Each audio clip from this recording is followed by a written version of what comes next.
Now, to the matter now, you were out for TAN. A lot of people are asking, since you said TAN does not have an interest, one will be wondering why you decided to root for a political party. Are you going to be rooting for President Muhammadu Buhari now? Well, we are watching. We are watching certain things comes in certain ways, and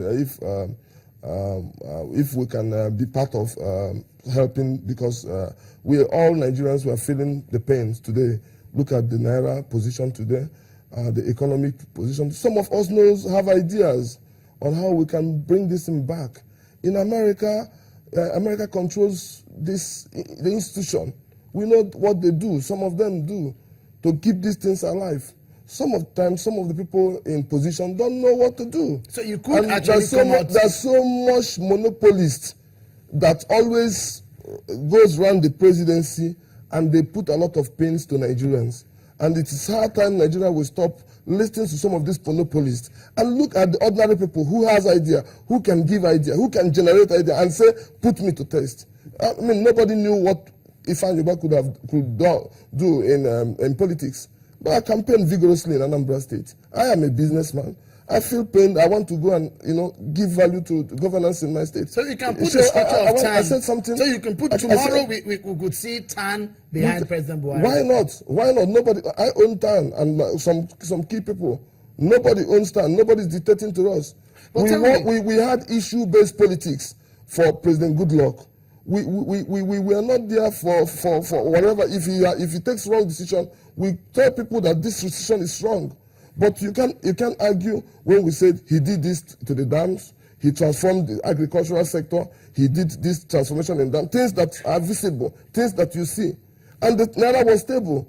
So you don't need a mirror to look at what you are wearing in the As at that time you had the belief. Do you still have the same belief that you had in President Jonathan? Well, everything, we stand by everything we published.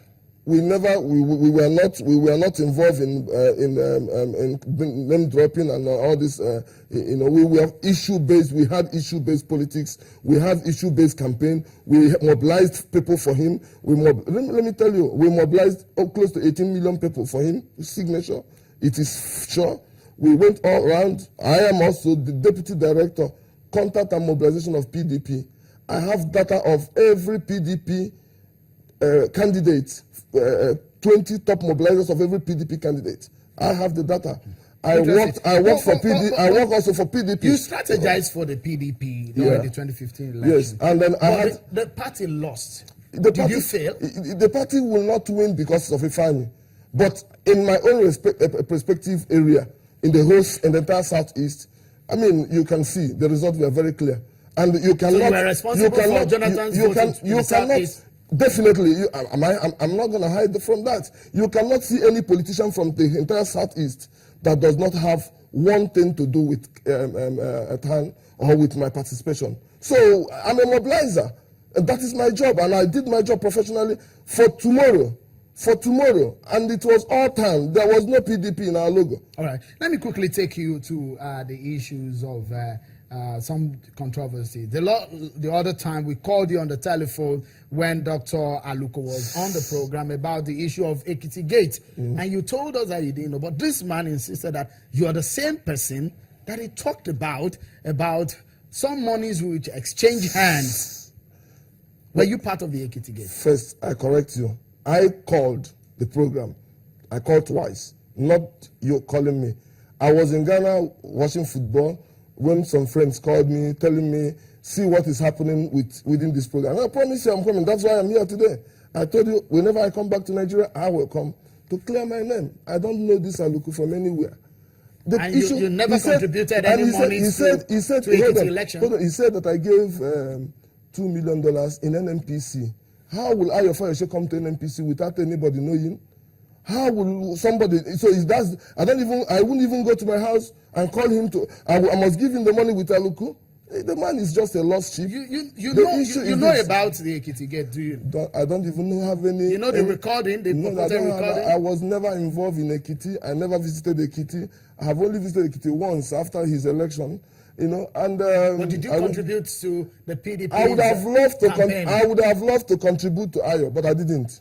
I would have loved. Not even 1 naira. I didn't. And it was pending because it's painful I didn't contribute. But also I'm happy because even those that of my friends that helped him, you know, Ayo is a stingy governor. So Ayo is not also helping the people that supported him. He's a stingy governor. I believe he's a stingy governor. He wasn't helping people that helped him. But the issue is this: I did not. And if I have done, I will say I did it.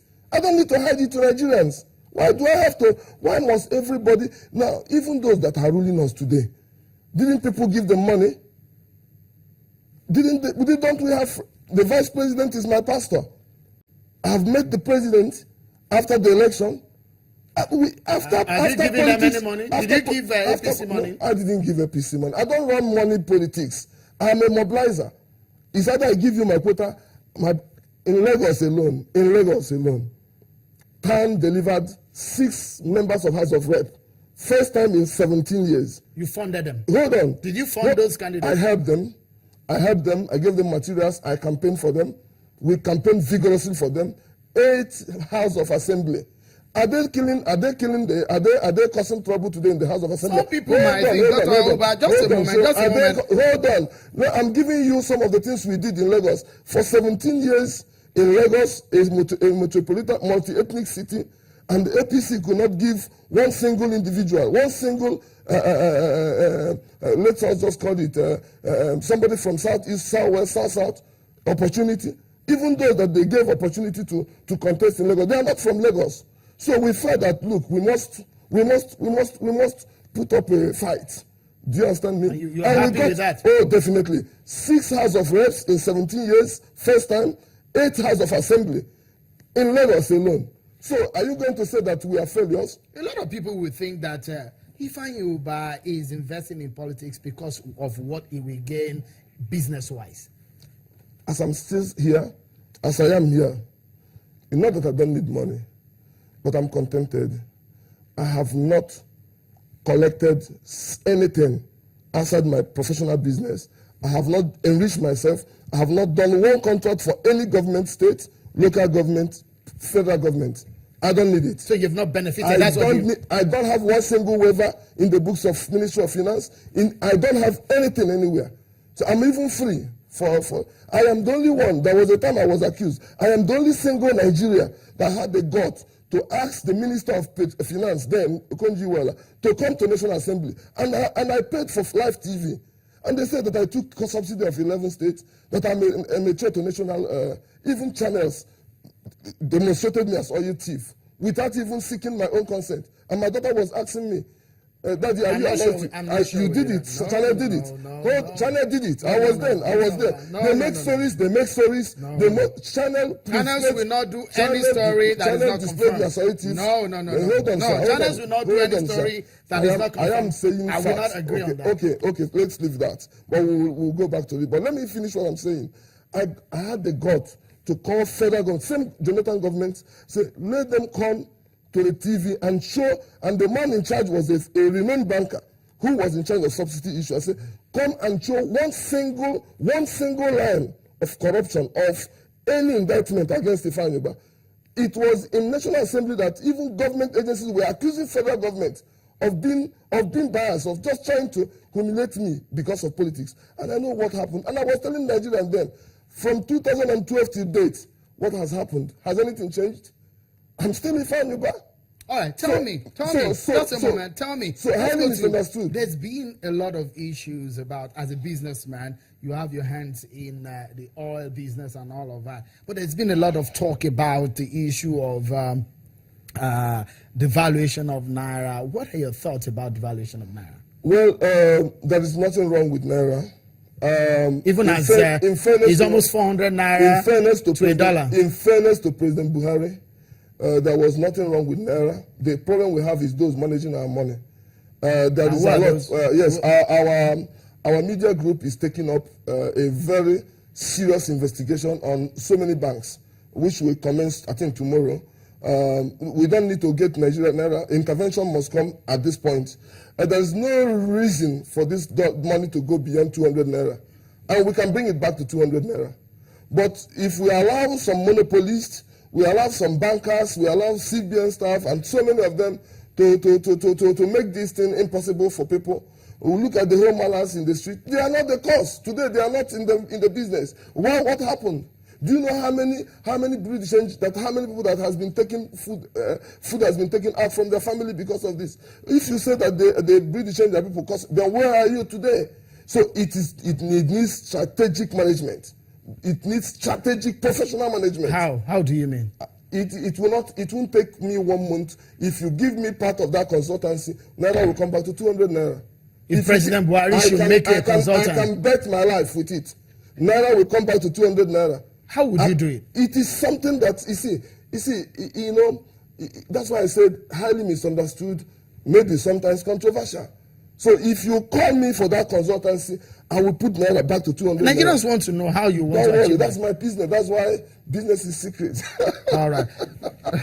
All right. I think to a large extent, because you are from the southeastern region of the country, there is a lot of issues. I'd like to ask you, are you going to local politics? Will you be contesting again for the governor of Anambra State? Well, I am presently supporting the governor. So far... Who is from Abga? Yeah, Who is an Abga governor? I'm presently supporting him because I don't think I need to hit the polity. One, he's doing well. He's paying people salary as at when due. He did not borrow when other states were borrowing. So it must be fair in giving it to him. He's not a greedy governor. I said it 2 days ago. And I don't think we should be talking about Anambra politics.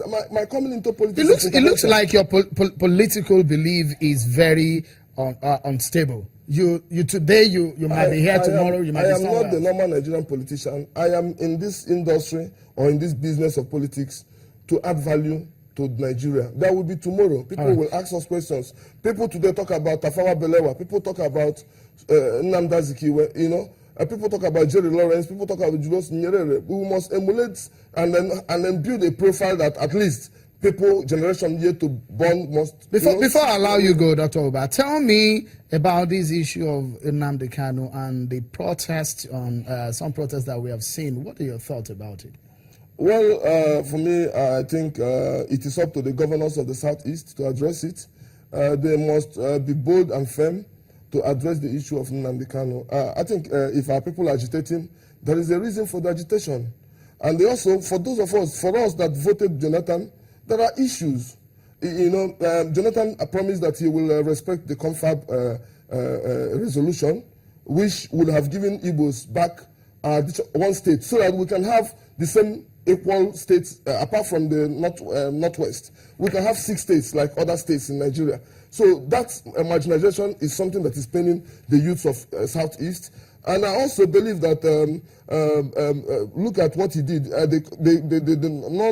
the non-confidential position of Ndibo in Nigerian polity.